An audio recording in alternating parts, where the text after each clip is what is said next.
Wilayah perbatasan negara merupakan manifestasi utama dari kedaulatan wilayah suatu negara. Perbatasan sebuah negara atau state's border dikenal bersamaan dengan lahirnya negara. Negara dalam pengertian modern sudah mulai dikenal sejak abad ke-18 di Eropa. Perbatasan negara merupakan sebuah ruang geografis yang sejak semula merupakan wilayah perebutan kekuasaan antar negara, yang terutama ditandai oleh adanya pertarungan untuk memperluas batas-batas.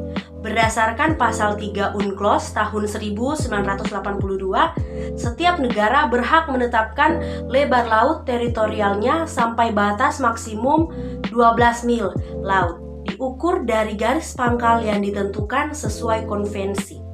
Dalam Konvensi Hukum Laut atau UNCLOS tahun 1982, terdapat 3 macam garis pangkal, yaitu garis pangkal normal atau normal baseline, kedua garis pangkal lurus atau straight baseline, dan yang ketiga garis pangkal lurus kepulauan atau archipelago straight baseline.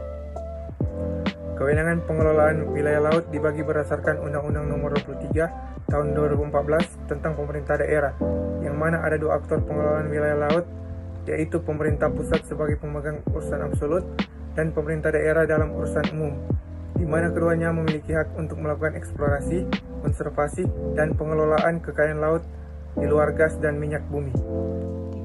3. Perbatasan maritim Republik Indonesia dan India. Perbatasan maritim antara Indonesia dan India terletak di Laut Andaman dan Samudra Hindia dan perairan Penikobar Besar. Batas yang telah disepakati adalah batas landas kontinen, sedangkan untuk batas zona ekonomi eksklusif belum dirundingkan. 1. Perjanjian landas kontinen ditandatangani di Jakarta pada tanggal 8 Agustus 1974 dan diratifikasi dengan Kepres nomor 51 tahun 1974 pada tanggal 25 September 1974 dan terdiri dari 4 titik koordinat. Yang kedua, perjanjian landasan kontinen ditandatangani di New Delhi pada tanggal 14 Januari 1977 dan diratifikasi dengan Kepres nomor 26 tahun 1977 pada tanggal 4 April tahun 1977, terdiri dari 9 titik koordinat. Pada bulan Februari tahun 2012 telah dilaksanakan inventarisasi dan perbatasan maritim dengan mendapatkan berbagai literatur dan peta yang mendukung diplomasi tim Delri dalam perundingan perbatasan maritim Indonesia-India yang akan datang, khususnya terkait perundingan batas zona ekonomi eksklusif.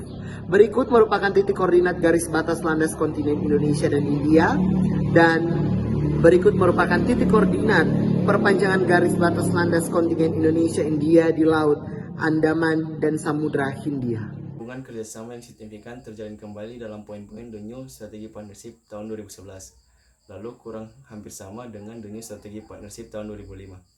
Pertemuan kemudian menitik beratkan pada pembaruan kerjasama bilateral untuk kemudian dapat mendatangkan progres yang bersifat berkelanjutan.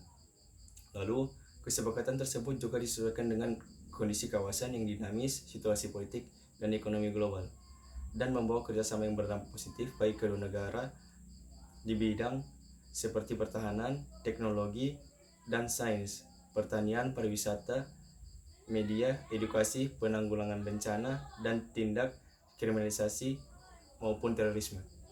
Batas zona ekonomi eksklusif antara Indonesia dan Thailand di perairan utara Selat Malaka belum selesai ditetapkan atau dirundingkan. Hal ini akan menyebabkan permasalahan penegakan hak berdaulat dan hukum di batas zona ekonomi eksklusif, khususnya batas bagi nelayan penangkap ikan.